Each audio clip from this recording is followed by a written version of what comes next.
Okay. We're fucking ready. Okay. Let's check out this recording. What? We'll both check out the recording and while we're recording. I'm going back to chewing. All right. All right. So we're going to start off. We introduce it. I'll give the synopsis and I just throw it to you about your basic thoughts about the movie. And then we'll just do story, direction, character, score, acting, and production design. Just put editing in there. I have a water.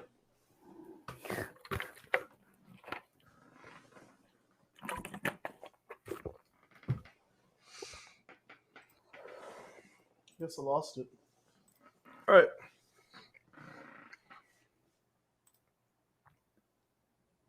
I'm ready. The recording looks beautiful. I'm sorry. All right. I'm really sorry. No, dude. I'm so happy that I didn't buy this shit for no reason. Okay. I'm so sorry. I'm so happy that we know what this is. And it's definitely an issue we could have not known about until like we figured out the codecs and shit. You ready to enter? All right. 1, 2, 3. Ladies and gentlemen, welcome to Kinetic Impressions. I'm Arnie. I'm Andy. And today we're doing a movie review of The Matrix. Are you excited, Drew? I'm totally excited. I've been waiting for this review for 20 years. 20 years, baby. 20 long years. We're going to review this bad boy. So I shall read a basic synopsis, and then we'll just go into our basic thoughts of this seminal movie. Thomas A. Anderson is a man living 2 lives. By day, he is an average computer programmer, and by night, a hacker known as Neo. Neo has always questioned his reality, but the truth is far beyond his imagination. Neo finds himself targeted by the police when he is contacted by Morpheus, a legendary computer hacker branded a terrorist by the government, and as a rebel against the machine, Neo must confront the agent's superpowered computer programs devoted to stopping Neo and the entire human rebellion. Drew, what do you think about The Matrix? Oh my gosh. I have so much to talk about this that I love the movie. I think for what it did for science fiction, to this genre of science fiction movies, is tremendous. We wouldn't have so many things, and like the references to the Matrix has gone on for 10 years. I mean, like Cameron Diaz in Shrek, in like every Shrek movie has done a Matrix kick. You know what I mean? Like it goes on forever, and like the staples of what the Matrix did. Mm-hmm. I just want to talk about like that we had Tenet, and like what I just saw Tenet do on the highway would not exist for, even though it was reloaded, it wouldn't exist for the Matrix movie without the Matrix like franchise. So this movie is great, and it just so happened to come out when I was 9. And like we've lived through 20 odd years seeing what the movie industry has grown into because of this movie. Absolutely. What are your initial thoughts? I first saw this movie at an AMC theater. It was called AMC The Grand over off of Technology Boulevard off of Stemmons Highway. This is the theater I used to go watch movies with my dad all the time every weekend. This was actually the first time me and my brothers all went together to go see a movie because we never really did that. We saw the night screening. It was 9:00, and this was at like the heyday of when everybody wanted to go see a movie at the movie theaters on opening night, man. It was probably the beginning of that. I think this movie like began that movement. And when this movie's credits started to roll, everyone in that auditorium stood up and gave it a standing ovation. That was the first time and like the last time in a long time until I saw another movie that made that happen as well. And there is like no other time in my history of watching movies that I watch something and immediately know, oh, this has just changed the game. Yeah. like the you could like we're gonna talk about all the aspects of this movie, but like there is no denying the influence and impact of this seminal film, and there is no denying its impact on both culture and cinema. It was a double whammy. As far as the movie goes, of course, I think it's a fantastic, in a lot of ways, simple story about a hero, right? But it's so innovative and so mind-bogglingly, very nuanced in the way it tells the story and the way the direction moves. I feel like it's almost a perfect cinematic experience because it takes everything about cinema and brings it up to the nth degree and really makes everything work together. And on top of that, Arnie, you have all these hidden treasure, treasure hunt kind of type things. Like there's so many things where I've seen so many of our recent films that we've reviewed. There's so many people who say, look at the background. When you watch the movie for the third time, only watch what's going on in the background. You'll find so many hidden treasures. Well, I mean, the hidden treasures like were amazing in the Matrix. I just watched the Knives Out,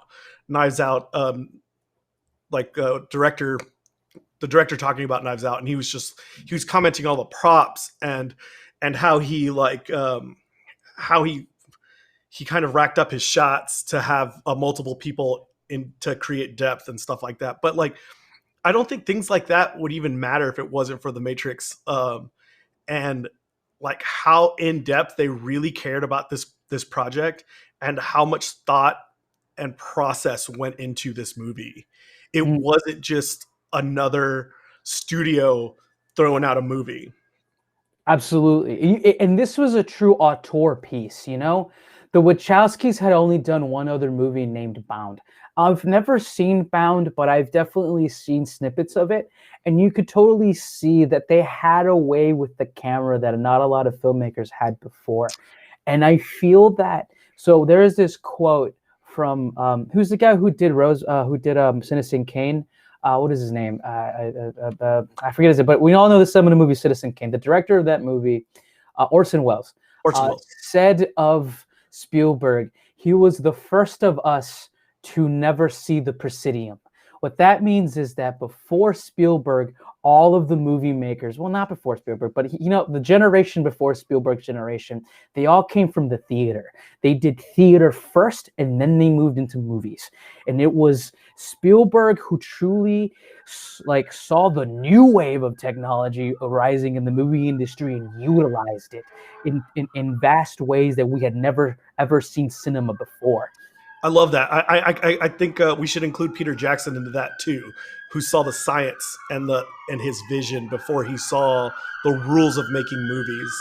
You could say that about Christopher. Sorry about the sirens. Yes, sorry about the sirens, guys. We're not doing this in any. We're not doing this in the studio. This is, we're live. Yeah. We're doing this in our homes. But you could say that about what I was going to say was like you can say that about Christopher Nolan. You could say that about Peter Jackson. They really took the rules and bent them instead of breaking them, which is great reference for this movie. Absolutely. But keep going. I just wanted to include that. Yeah, I like that. That was so like that. It was my that was my interpretation of what the Wachowskis did, and that's exactly what happened. After this movie was released, every movie after it imitated it, even in slight ways, in small ways, in overarching ways. Of course, it was lampooned. It was lampooned always. We all remember the Video Music Awards lampooning the hell out of the Matrix for several years after this movie was made, and there was many sketches about it. But before this movie, no one had ever seen bullet time. No one had ever seen 120 frames per second slowed down in an action movie. No one, and even to the point of their camera movements being very wide and you being able to see all of the action completely play out in front of your eyes while having actors completely learn kung fu and then putting the camera on them while also introducing a vast universe that engulfed the entire movie and the characters. the scenes, just like the where they go into the gun vault, right? And the fucking bullets and all of the guns just fly by them, right? No one had seen that. The Wachowskis were birth of the era of Spielberg. They watched those movies and saw the way that movies can truly become a fantasy. And they brought that to life using amazing technology and an incredible story. No, you're right. And then like after that, you had movies like Crouching Tiger, Hidden Dragon. Yes. That elevated the fight scene of Crouching Tiger and Hidden Dragon because of things like The Matrix. That was 1 year difference, but I challenge you to make that movie without The Matrix being made prior. I don't think you would have as epic of fight scenes, as epic of choreography as you did for just fight scenes in general. We wouldn't have Wanted, which came out in the later 2010s, I think, or mid 2010s, with the curving of a bullet and like, you know, the same kind of weird Matrix concepts that we had thought of that we hadn't seen in a while. Inception. There's plenty of things in Kill Bill that reference the same camera work. There's the movie The Watchmen. Even Charlie's Angels fight scenes all take place or all get inspiration from what we saw in The Matrix and the slow-mo effects and everything. It's great. I want to talk. What's our first topic to talk about? So we're definitely going to talk about the stories, but I do want to touch on something that you said here, and then we'll get into how we feel about the story. No, for sure. So, you talked about kung fu movies. There's a thing. A lot of the kung fu action, the slow down time, the being afloat in the air, that stuff was present in old kung fu movies. And that is reminiscent of also the fact that this movie is almost a microcosm of a whole lot of other science fiction kung fu movies as well. It feels like it was influenced by Alien, the H.E. Geiger-esque Alien aesthetic that was engulfed inside of the hovercraft ship, right? And even to the point of an alien type thing being thrusted into somebody's gut, right? You also have a film noir that most of the first half of this movie really feels like. You also have a really heist movie that is also engulfed in this film as well. The best part, like I think some of the best stuff in this movie was like at the beginning where Neo is like getting calls from Morpheus and he's like trying to get him outside of this place and try to get him to him as well. Like there's a whole other heist movie happening in the background that we don't even see, right?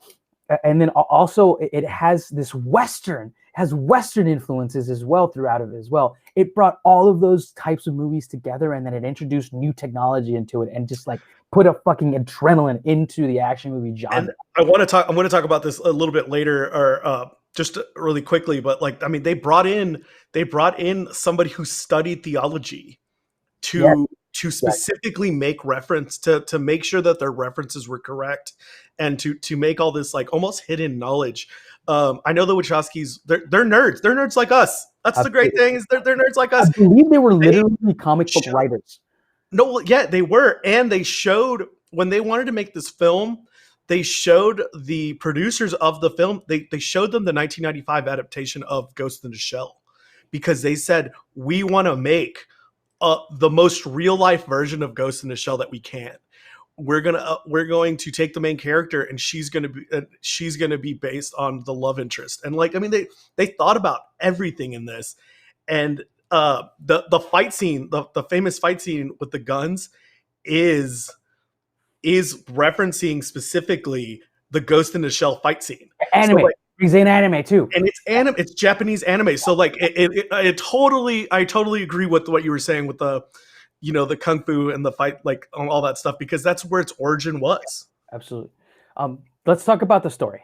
That's because let's go play. We'll talk about story, direction, character, and score. Oh my God, the score. Oh, the story. When I finished this movie, I remembered. I actually, it's been so long since I watched this movie. It was really good because it really let me like relive the movie a little bit, right? And the story is a pretty basic hero's tale, and it's almost completely verbatim old traditional hero's tale. Yep. We start with the protagonist that doesn't know what's happening, and it moves through him learning and being something powerful, and with that the audience goes on the journey of him learning what the Matrix is, and then also seeing him excel and almost master the Matrix. See, he is the true audience conduit at the beginning of this, and that makes it for a fantastic keystone for us to understand the movie. Like, it is easy for exposition, especially in a heady movie like this, to really go over your head, but the performances really help the story become very palatable for the normal audiences. The sequels notwithstanding, this movie's story, it's you can understand it pretty easily, and every single like thing that happens to the main characters moves the story along in a very well paced way. But I think it's truly the performances, especially of Morpheus. Look, Keanu Reeves. I'm gonna say it. He's not the best actor, and you have to make sure you give him good lines. Otherwise, he's gonna make your lines sound even dumber. But his character in this movie was that of a naive person learning something in the world, and that really lends itself to Keanu Reeves' talents. And with Morpheus, which I believe is the key to this entire story, 100%. Laurence Fishburne's Morpheus, he deserved an Oscar for this picture, 100%, because his way of delivering the exposition really sold the hell out of this movie. And his performance was, to me, the linchpin that made the Neo character believe everything. And if Neo believes everything, we believe it. Well, and opposite, if we believe it, like, it almost felt like, yeah, because we are the conduit. We are Neo. It's like exactly what you said. We are in the Matrix. Yeah, because Neo's our conduit.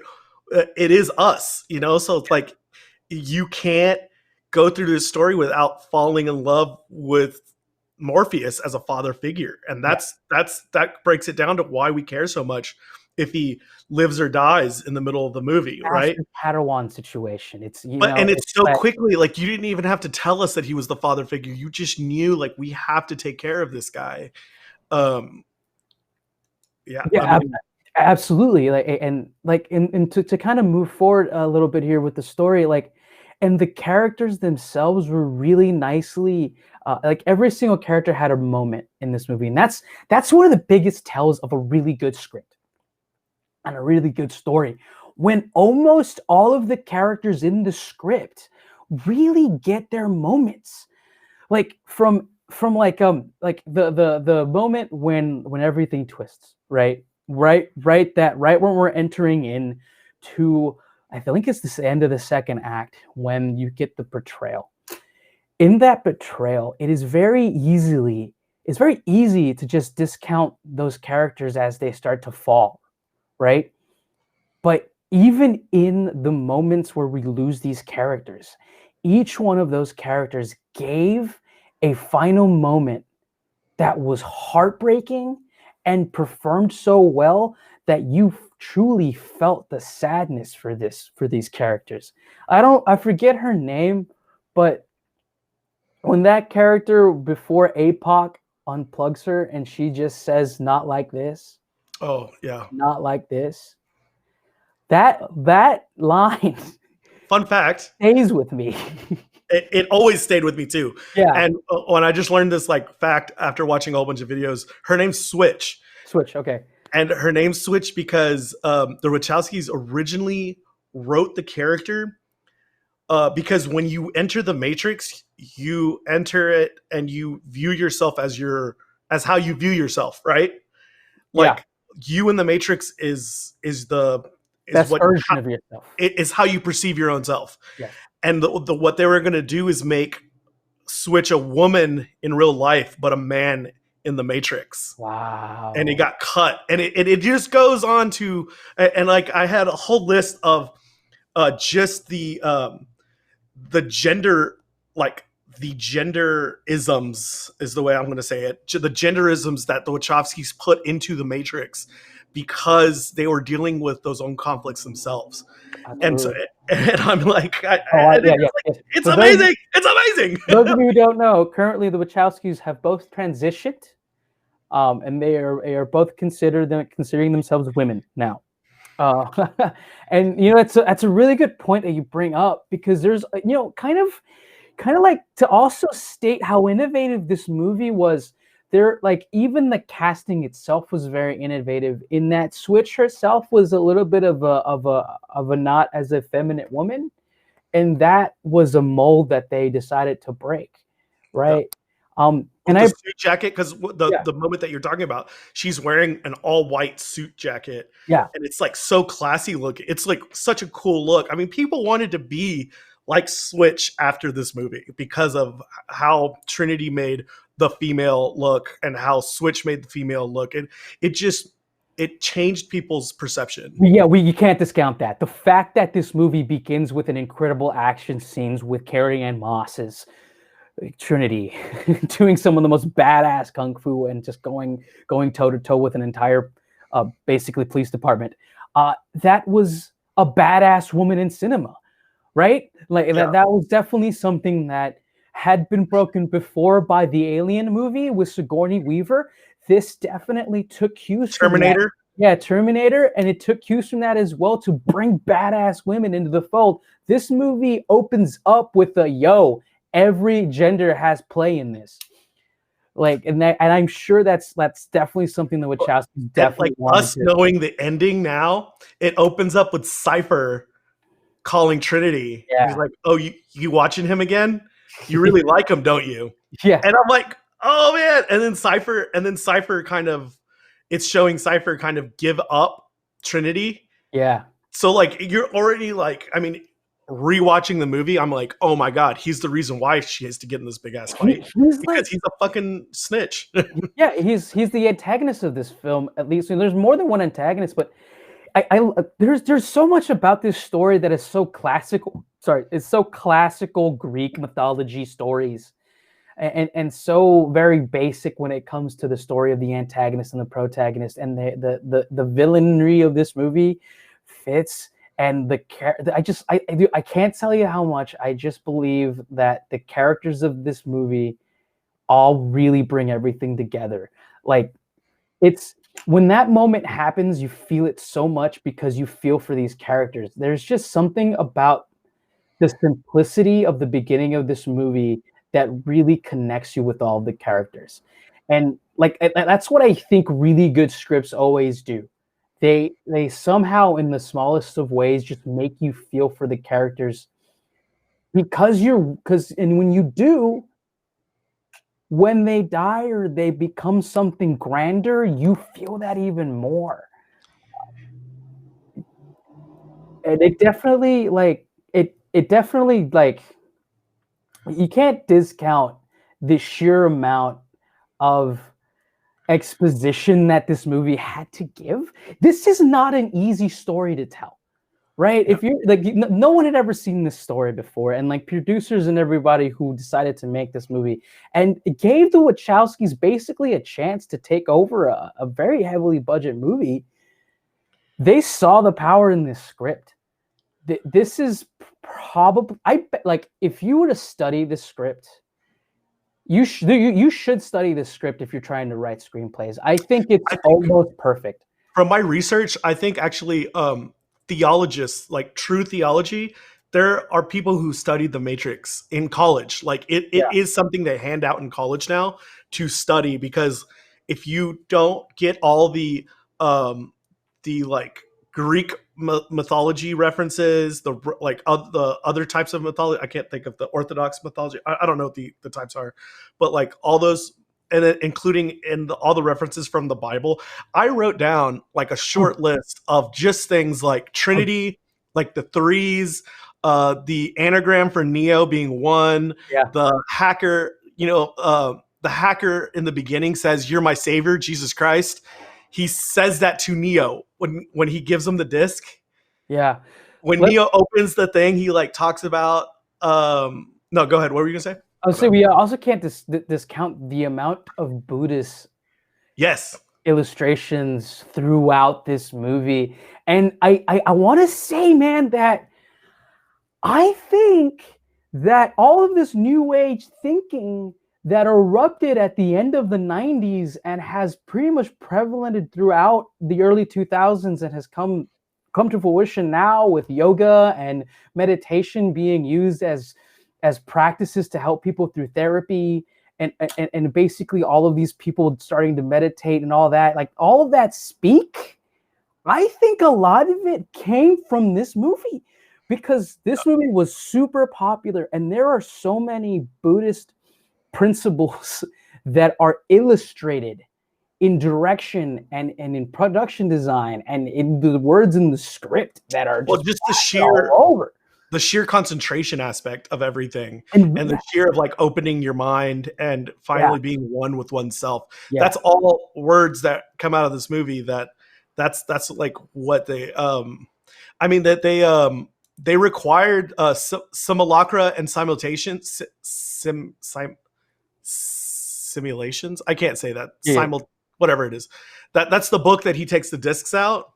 That book is based on a theologist named Thomas whatever, and like half of this movie goes from his like exactly half Buddhist principles basically.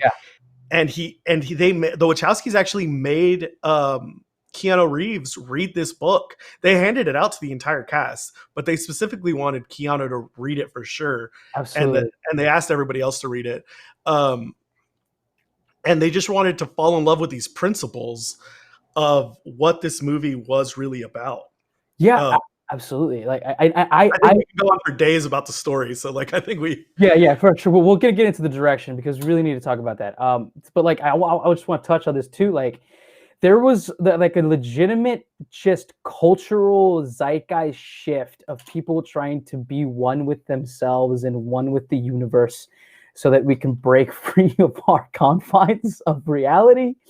And I think like that kind of thinking still permeates vastly more in our society now than it ever has. And it was Neo's journey that turned him into basically a superhero when he decided to close his mind and be one with the universe, basically the Matrix. And I think like, look, I meditate, and I attribute meditation to saving my life when I was in my early 20s, because like, you know, when you really get down to it, we as human beings, we really are closed off to ourselves. And like, there's two of us, right? There's like the one of us who has to like go pay our bills and make sure we're good in the world. And there's a second of us that like just wants to be around people and be happy in life. And I appreciate this movie for a lot of things, but I also want to mention that I think it was part of the reason a lot of people kind of opened up their eyes and minds to the world around them a little bit more because of Neo's journey, for sure. Yeah, the sign when he meets the oracle that says Temet Nosh, it stands for to know thyself, and that comes from old Greek mythology. Of that was one of the plates hung in in the Apollo's temple in Delphi. So I mean, like exactly what you said. It is all about those things, those principles, and like I just wanted you to know that. To know thyself. That's exactly what you've just been saying this whole time. That's 100%, man. I appreciate because this movie really does just work on so many levels. So direction. Let's move to direction. His characters or okay, my bad. Yep. I have my list over here. Good. So direction. Look, this movie is almost completely flawless when it comes to directing. The way that everything is paced is absolutely like, it feels electric. Everything feels electric. More than half of this movie is just like a noir thriller with a little bit of sci-fi sprinkled in at the beginning. But it works and you're enthralled by it. And that really, really is the mastery of the directing of it. because you have every moment of this movie is just very interesting. And from when we as an audience are thrust into the Matrix by simply like floating into computer numbers and letters, right? That is us, like the director literally going like, okay, guys, you are going in, right? And from there on, you are treated to essentially a master class of being able to explain exposition without saying what the exposition is, right? When Trinity does those incredible acrobatic movements, you don't know what's happening. You just see this character doing things that you would never see anyone ever do, right? If you were to go cold and watch this movie, you will see things that you've never seen before. But eventually it becomes explained through the wonderful performance of Laurence Fishburne. And when that happens, everything clicks. Because the directors went, we're not going to tell everybody what the Matrix is at the beginning. We're just going to show it to them. Right? And that's what you feel the entire time. That's what I think good direction always does. Instead of relying on the actual exhibition of everything, it shows you what's happening around you. And now when you realize what the world really is, you can now look at this movie again in a completely different light. You know what I mean, man? Like, yeah. Like there just is that beautiful, just being able to tell a story without actually telling you what it is.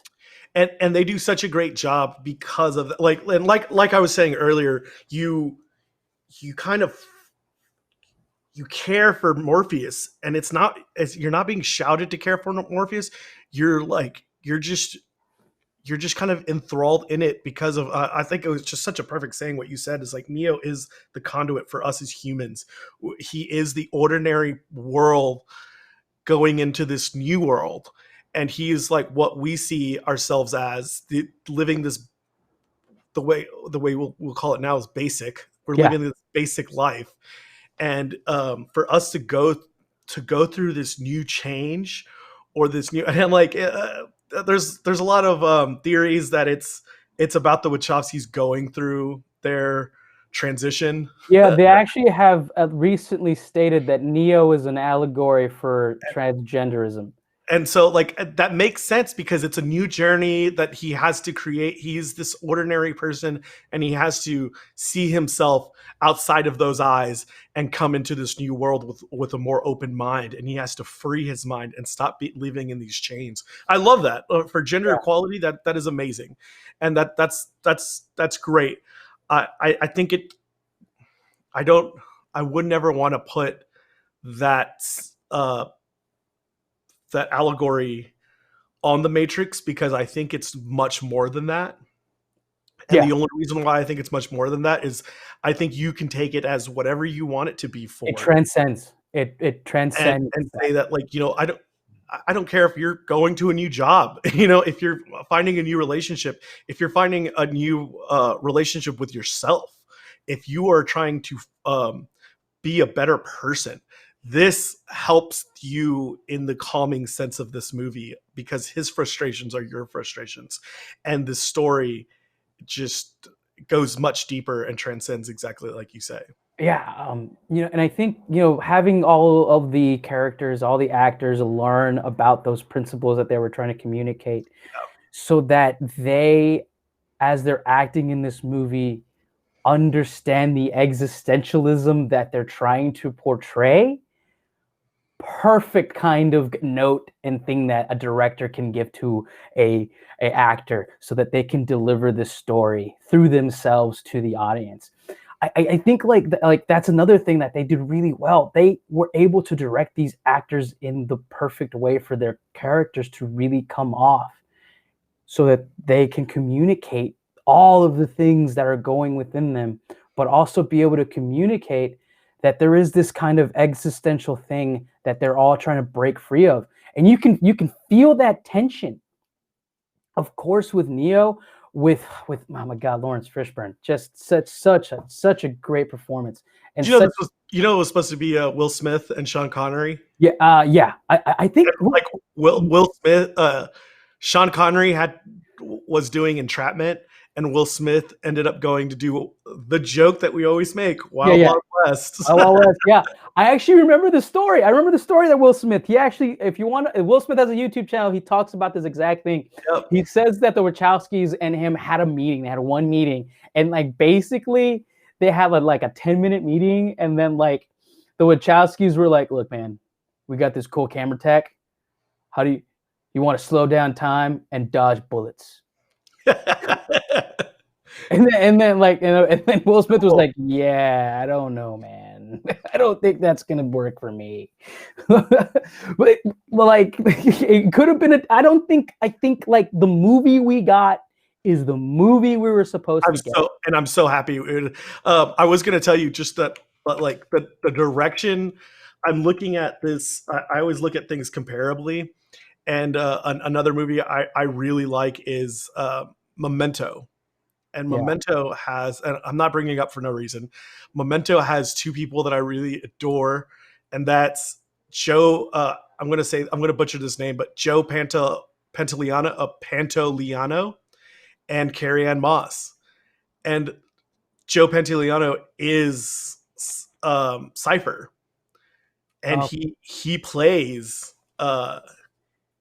this character in Memento that is so different, and so does Carrie-Anne Moss, and then they're both kind of backstabby in the weirdest way. They are not protagonists at all in Memento, and to see that movie in all its brilliance, you know, and what that movie became to as a staple today, and then to see how and then like Keanu Reeves in general, and to see them come into the Matrix and be directed in the way they were, and to exploit their qualities, and really like you said, like the first thing you stated, they kind of toned down their weaknesses.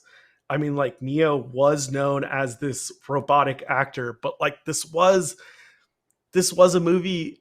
This is a movie where Keanu Reeves loves to figure things out. He loves to be in fight scenes. He loves to learn the art and the craft before he takes on a role.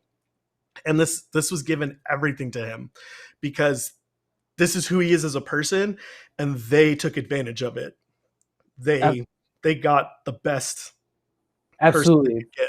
So yeah, absolutely. His chops directly fit to this like naive character at the beginning. And the direction is, I think, a big part of it, man. It's great. We can't talk about the direction without talking about the action, which I think was the biggest selling point for the studio for this movie. The complete out of left field ingenuity, just elevating type of action that was in this film. This is probably one of the best action directed films ever. There are just set pieces in this film that people had never seen before, had never even thought about. That's the fucking thing, right? Like they were like, innovative. They were innovative. Yeah, they're extraordinarily innovative. No one had ever seen bullet time before. Think about that. I know that now, thinking about bullet time, everyone's like, everyone's done it, been there, done that. No one had ever seen it before this movie, and it was so cool. And the 120, like the 160-degree angle of it, swooping all around movements, and the slow-mo. I don't think slow-mo had ever really been used in this way before. 120 frames per second, baby. I bet you this is where the first time it was really used this way. And this was them being innovative in their craft. They knew the technology. It was 2,400 frames per second. That was used in this movie. Sorry, Arnie. I just wanted you to know. Yeah, good Lord. It was never used before this. The way that they acted, and then like everyone and their mom was imitating the way the actors were playing the action. Very stiff, stoic, and just completely like nonchalant, but also kind of detached from everything, because, you know, it's the Matrix. We got this. Like that, the way that they like that nuance to the performance when they were perpetrating all this action. It just fits to this movie. It's unique to it, and it kind of screams the like, yeah, we know this is going to be badass. Watch what we can do. Like it's it the like the popcornness of this movie is off the fucking charts, and it's because of the direction of this action, man. It is so incredible, so beautiful. It's an action masterpiece. It is. That it's the same fight choreographer from I think they got him from Fist of Legend. Like that's what the Wachowski saw. Fist of Legend with Jet Li early on. It was like a Hong Kong movie. And then after that, he did Crouching Tiger, Hidden Dragon, and he later did Kill Bill. So I mean, his name's like Yan Wuping, and he's like amazing fight choreographer. But like the the the staple of an action film that this turned into, people are still going to be remaking it forever. I mean, yeah, like I said, dude, there was things that like I saw in Tenet right before doing this movie review, when I was watching clips of Tenet, that I'm like, this was inspired by this movie. I mean, like, this is absolutely inspired by this movie. So what this movie really did, it was break the doors down of kung fu mixed with gunplay. Yeah. That's the thing that has still, even to this day, is being modeled from the Matrix. Amazing. Like, it was like, there's a movie called Equilibrium with Christian Bale. In that movie, they call it gun kata. Mm-hmm. This was gun kata. Like, this is them using martial arts and gunplay in a way no one had ever seen before. And it's just, it fits together as if they use like the gun as a part of themselves. It's a weapon. It's like a sword. It's their sword. It's their staff weapon. This was bringing martial arts with guns. And like, no one had ever done that before. And that is still what's being done today in those kind of movies, man. Like the Wachowskis, bro, visionaries on visionaries. I think we should move on to characters and then move to score. Is there anything else in this direction that you want to talk about? No. All right, man. Characters on characters. And I want to talk about one character who is the highlight of this entire thing. It is Morpheus. Morpheus. I believe that without Laurence Fishburne's Morpheus, this would have still been a good movie. But I don't think it would have transcended, because I think that his performance and the character of Morpheus is really the keystone for everything. He's where we learn about the world. He's where we enter the world. He is Neo's master. The performance, man, the Laurence Fishburne performance is so damn good and stoic and gravitas is incredible. And I also I think like Neo, like Keanu Reeves notwithstanding, the character of Neo is a neophyte. He is green, right? He doesn't know what's going on. He is an adolescent. Right? And that's the perfect conduit for Laurence Fishburne to instill the fucking power and knowledge of the Matrix. Trinity, I mean, you fall in love with her so much in this movie. The fact that this is also a romance between them two kind of gets lost, right? It's probably the weakest aspect of this script that I think is very present. But the relationship between Trinity and Morpheus, you feel that. And with that feeling of it, you kind of buy into the relationship between Neo and Trinity, right? Because they like Neo, and because like Trinity and Morpheus, they love the guy, right? And I think that, like I said earlier, all the characters really do get their moment. You got Switch, you got APOC, you even got the guys in the ship who are just kind of manning everything, who actually get a moment. Oh man, one of the best moments of this movie was when is it Cypher? Cypher's the bad guy, right? Yeah. When Cypher gets taken down right before he's about to unplug Neo. And then I forget the character's name, but he's one of the guys who was born and raised in Zion, so he's a regular human. Yeah. He fucking comes out of nowhere. And Cypher thinks he's killed him. He fucking goes up, and right before Neo gets unplugged, Cypher just goes to the camera and says, "Oh no fucking way!" And then that guy just straight up goes, "You better fucking believe it." He fucking shoots him with a fucking ray gun of some kind.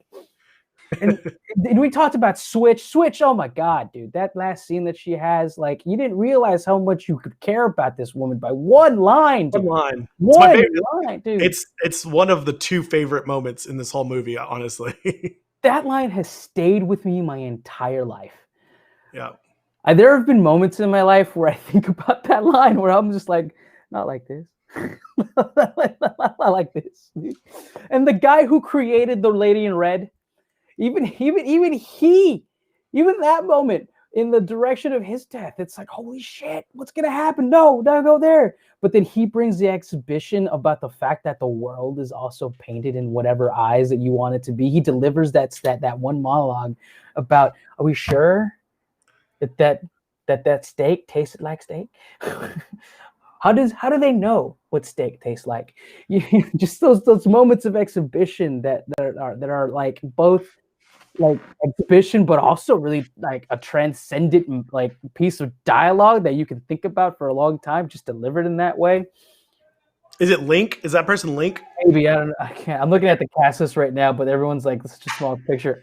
So, no, I just want to go on just some of the characters you mentioned already, so I don't repeat them. But like dude, for Morpheus's character, like I think like the thing that they're kind of shouting at us is like, the in like an old adage or something that Nebuchadnezzar is a ship. It's a ship, and like back then, it's a ship in the Bible, and the captain gets lost on the ship, and he needs to be guided back to God. He's the one that believes enough to get back to God, and he's the reason why they get back. And so I was just like, that is Morpheus. He is the captain of this ship. Yeah. He is going to be the one that finds the one. And like it's his passion and his relentlessness to find the truth that is like the beauty of this movie, you know? Yeah. It's that like he is the believer. Yeah. And we will follow him to the end. He's the best.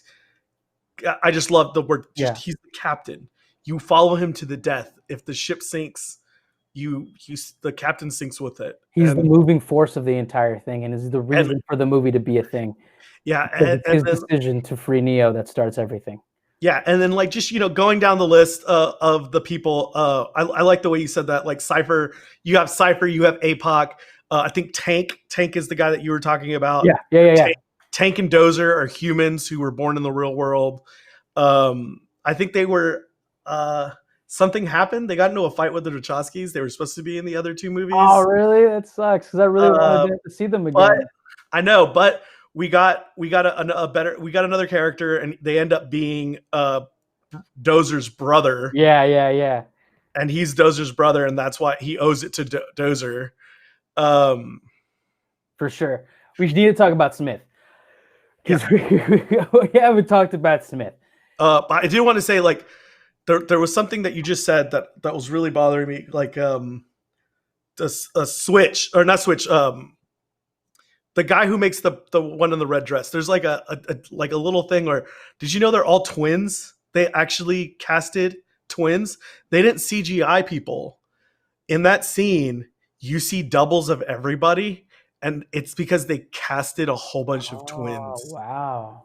And I didn't even realize that. What they want you to know is in that program, he's like essentially being lazy, and because there's not enough bandwidth to create all these individual characters, because this is not the real Matrix. This is a fake program version of the Matrix. So the red girl is the only one. The red girl even has a twin that is not in the red dress in that, I think. Wow. And everybody that you see has a twin dressed differently in that whole segment.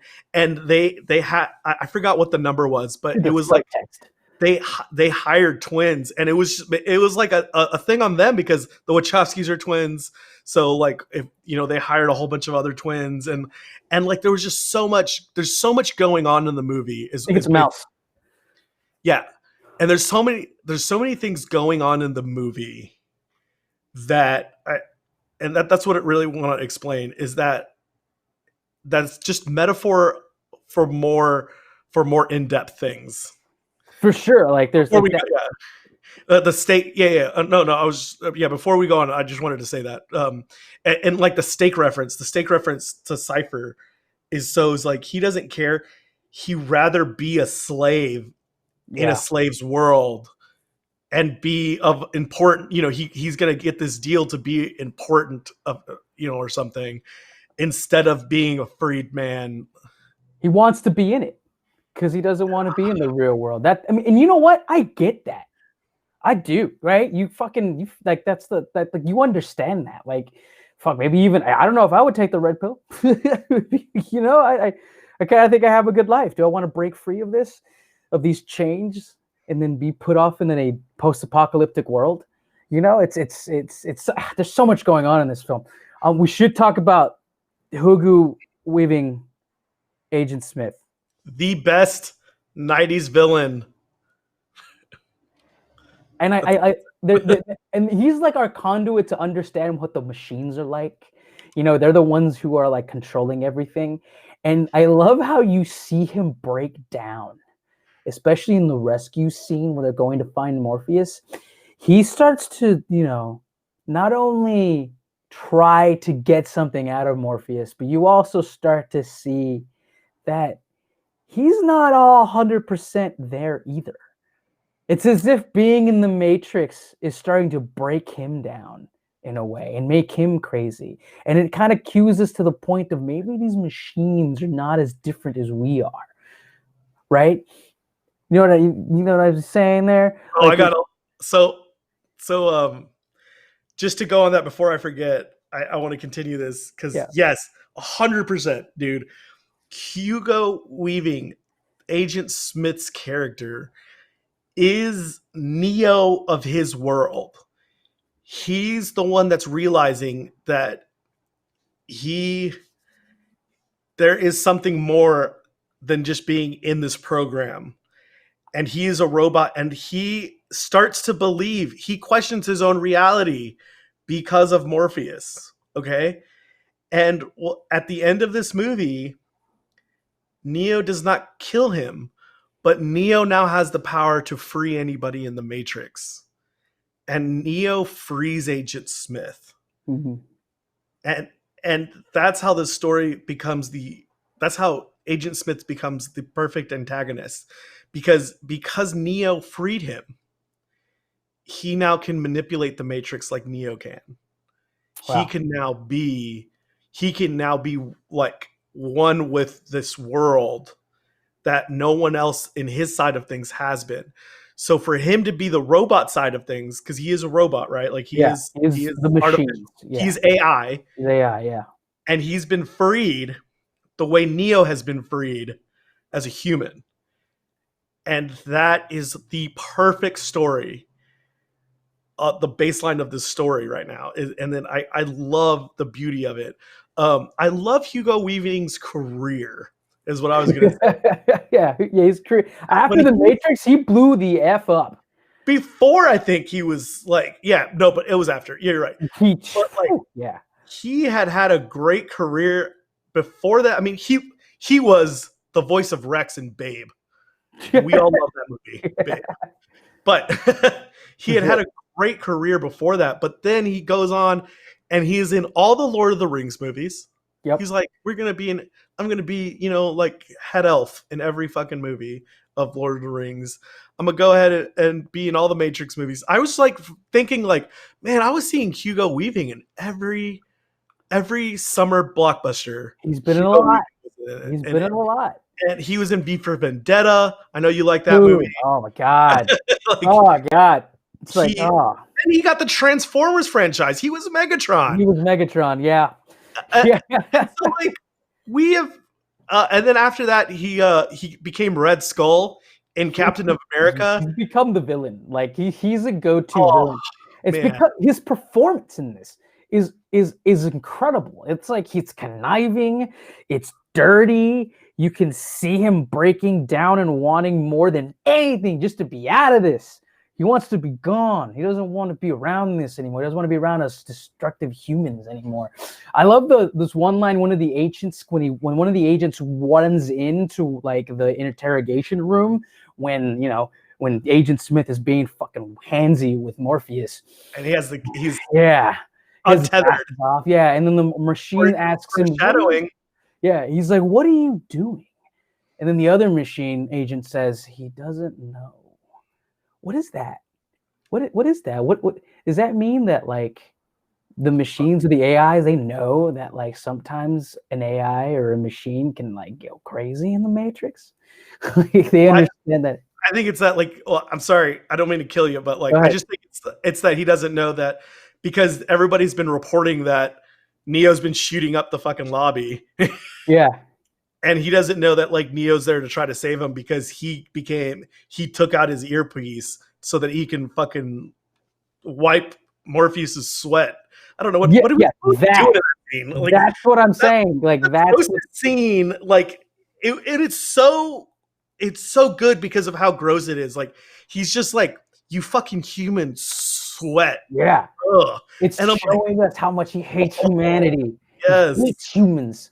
He thinks we're a virus on the planet, which I kind of agree. What do you think of like that? And I just want to go ahead and say that like that was just my interpretation of Agent Smith. I don't know if that really happens, but like, what do you think of that? Do you think that could actually have been what it was? Because like, I think he's no longer an agent after.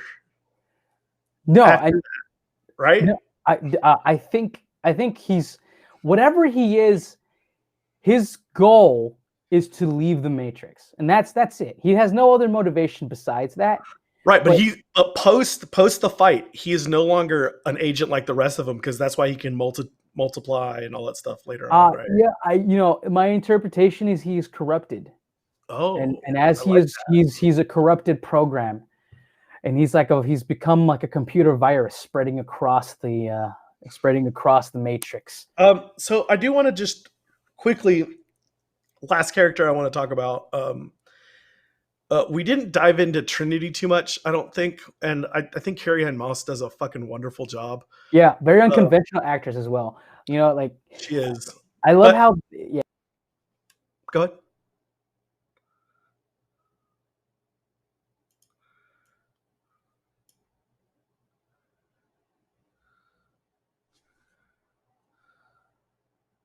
Should I keep talking? Oh, you became unplugged? So Arnie's unplugged right now. So Arnie, I want to just tell you real quick about the Oracle, because the Oracle has a lot more to do in this movie than I think what we think. She's one of the unusual inhabitants of the Matrix, right? She's I think I hear you snapping back on. Yeah. So she sees the future. She is, later on we figure out more about her, but she is I think the way we would see, like, she is the mother of the Matrix. And because she's the mother of the Matrix, she's the more peaceful, nurturing version. If the father was the more ruthless, tough, distributor, kind of like power hungry person, she's the comfort. She's everything that's opposite, right? And like, I think we have to take the Oracle into high importance when we talk about this movie, more than what her character actually is, because these points that everyone goes to see the Matrix once they're free, or I'm sorry, everyone sees the Oracle once they're freed from the Matrix, is very key, I think. Well, it speaks to the subtext of the story, which we really haven't dived into, right? So, it gets convoluted when you start thinking about the sequels and exactly what's going on here. It was my interpretation that, yes, the Oracle is actually the one who helped create the Matrix. And she helped create the perfect Matrix, and then helped create this Matrix. And we haven't dived into the sequels and what it all means. I'm not talking about like I guess her whole in the whole story. Right. I'm talking more about just this movie Yeah. where I think she is obviously still of importance in this one movie without any of that being explained. That's the thing, right? There's a lot of beautiful subtext that you are never given, but you realize that these characters are functioning in that subtext, and she's like a perfect example of that because you don't know what she really is actually, right? She's just this mysterious woman who is a machine that all of the new recruits and or people who have been freed go to see so that they understand their part in the story. And if you want to dive deep, essentially, like, apparently this has happened before, and like the story is a story that repeats itself over and over again, and Neo becomes a thing because humanity, like essentially, like what I got from the last movies, and I'm just gonna throw this in there just because as a side reference, like to me, because I think this kind of points to the Oracle and what she is. So apparently, like I took this from the last movies, Neo just happens. They try to destroy Neo all the time, but they believe, though essentially humanity is plugged into the Matrix and they can't do anything. Well, the universe, apparently the machines always create the Matrix, and for some reason a Neo always happens to balance out the equation between the power between the humanity and the machines. Right. I just wanted to talk about the Oracle for a second, just because like the vase scene, the vase scene is what we have from this actual movie. I'm just trying to talk about this movie. Just this movie. So like the vase scene and the spoon scene. I mean, like, like obviously the spoon is something that Neo needs to learn in his growth and in his understanding of the Matrix so that he later on can fly in the ending credits and bend things in, in other parts. And remember, there is no spoon. Move like they do, which is one of Trinity's best lines. Like, I've never seen anybody who can do that. And like, do what? Move like they do. And I'm like, and like the when I was a kid, like my favorite scene was the whole him catching the helicopter and him like tossing his hand and like whipping the cable to like get a sturdy grip. And actually, like my favorite scene, and like I'll always do this in real life, is when he kind of just like dusts himself off and he finally finds that last bit of energy to get away from Smith. Do you know what I'm talking about? When he's in the subway and he's gotten beat to shit, and like he does this like pump, and then like the dust just kind of like, and then he's just calm. He's finally calm. He's finally accepted it, and now he's like, I can beat him, and that's when all time like goes crazy. But anyway, he needs to learn these things, and he needs to learn this instant with the Oracle. And I think that's why even in this movie where she's not totally explained, she's of so much importance, because he needs to know that nothing is as relevant as he thinks it is, that the vase, it was always going to break no matter what. You know what I mean? Like, if I hadn't told you about, and like he says that, like, if I hadn't told you about the vase, do you think it would break? Because you're going to ask yourself that. And I'm like, oh my God, like it just goes into so much. And I think she's the perfect, she's kind of the perfect counterbalance for the naiveness of Morpheus. And I love it. And so I don't know. No, I see what you're saying, in that he's the one that wholeheartedly believes, without doubt, and even maybe to a fault, he believes. And she sees the truth, and so like she has that fault. You know what I mean? Yeah. Like, well, okay. So I think we've done it, right? For the characters. I want to, let's just move to one last subject, because I think we've talked about the acting and the production design pretty heavily. Let's talk about the score. The score of this movie is its own character. And I think that the completely enthralling nature of this movie is about 40% the score.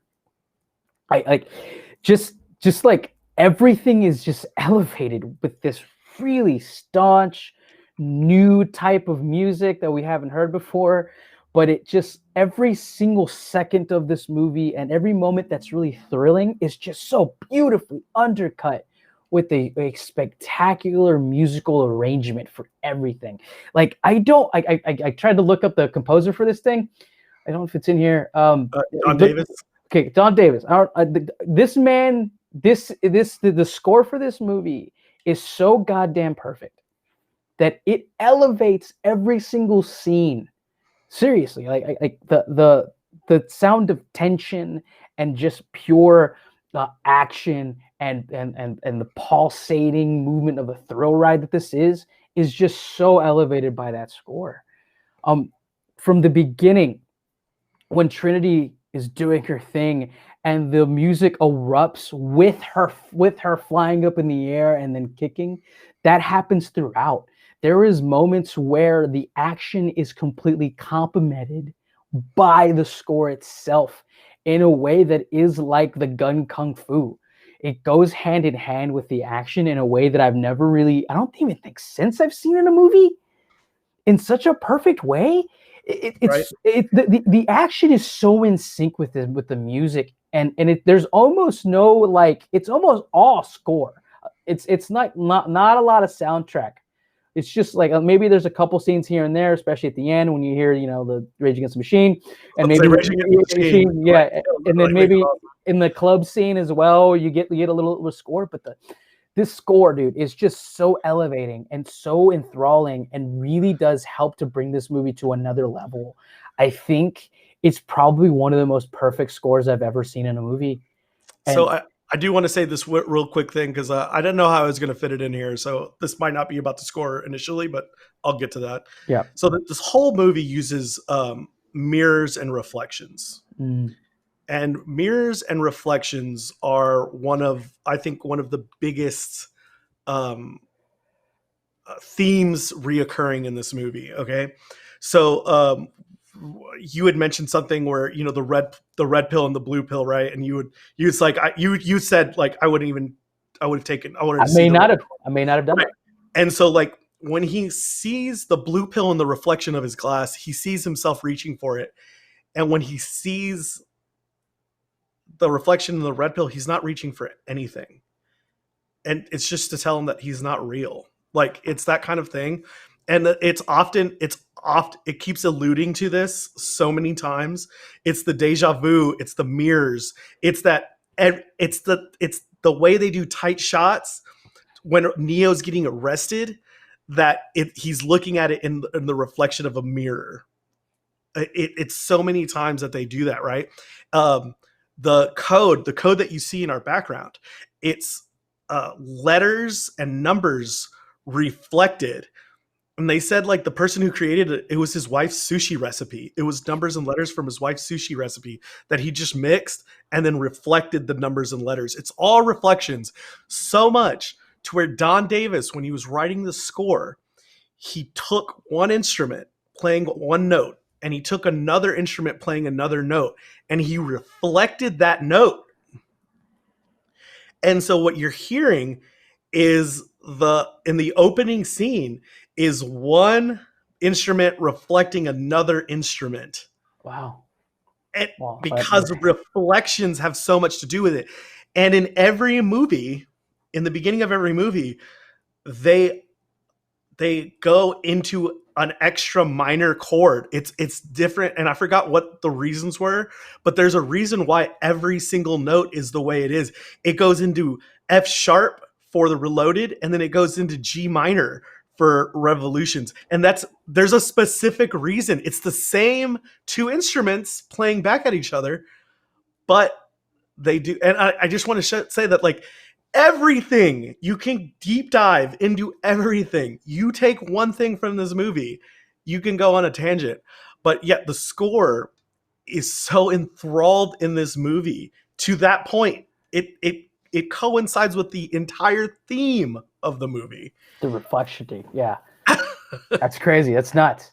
I mean, it speaks to the just complete innovativeness of the score, and just how, and in a lot of ways, it does really reflect the action and the themes that are happening in every scene at all times. Oh, well, I don't think I've seen it since. A score so connected to the energy and the story being presented to you in such a way.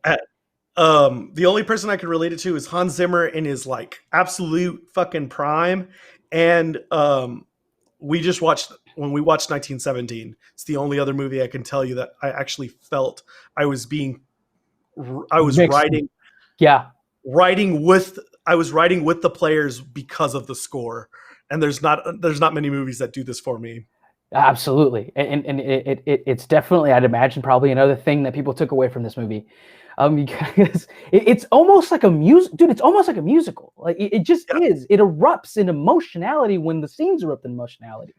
It is really like I think like when they putting this movie together and like they saw the beautiful action and the performances together, and they decided to just like push everything up to the nth degree, give that budget to Don Davis, and just make a true like mirrored score for this entire film. It's just enthralling. It's beautiful, and it's an achievement. The score is an achievement.